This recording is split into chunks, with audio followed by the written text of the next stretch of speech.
केली आज, मटणाची भाजी केली. आणि आता काय म्हणते, मग भूक नाही गेली, मला बेसन कर. हा बा बेसन आणून दिले. आता तुम्ही सांगा, जेव्हा भूक लागली तेव्हा बायकोचं ध्यान आले.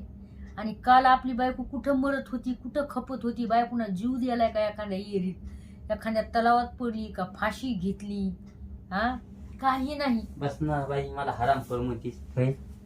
थोडी अक्कल बिकल आहे का? सारे डोंगर फुलले, हे सारे माझे पाय दुख राहिले तर हा, आणि सांगायला मला भानो बहिणो, तुम्हाला काय सांगू मी, संध्याकाळी किती वाजता आले असं, मी 12 वाजता 12:30 वाजता घरी आले.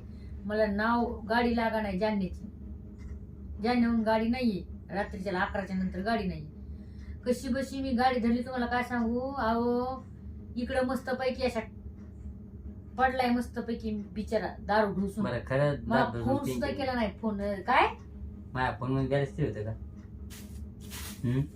काय बाई त्यासाठी सगळं मनात सारं डोंगर फिरलोय, त्या डोंगरावर जाय, त्या वावर जाय, इकडे बघ तिकडे बघ. हा खरी गोष्ट सांगायची राव, पण भावना बहिण कोणीच कोणाचं नाही राव, कुणी कोणाचं नाही. असे बायको आहे ना, मला काय सांगू आता, हिनं मला इतकं परेशान केलं भावानं बहिणी, तुम्हाला काय सांगू, असे मनात मी पाय दुखत मांड्यान हेन त्यान इतकं फिरले मी तिसरी का. हा नाकोत असा राग आहे, थोडं बोललो की बायाशी थन उड्याच मारती. ते हारण कशी उड्या मारते तशी. आणि सांगायला मग आपलं ना की असं माणसानं माझ्या जीवनात लय खेळ मांडलाय, लय म्हणजे लय आरती काढलेत आरती. आता मी उद्या जर वर गेल ना, हे माणूस आहे ना, याला दुसरी बायको भेटत लय भोगणार. कारण की जे पहिल्या बायकोला त्रास देते ना, ते नंतर असं पस्तावतय ना, कारण की दुसऱ्या अशा भेटतात उठ वागून. अच्छा उलटा लटकायचं ते नवऱ्याला लटकीतात उलट.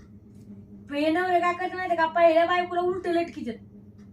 मग जेव्हा याला दुसऱ्या बायका भेटतात ना, तर करणीचे भोग इथं भोगावं लागतात.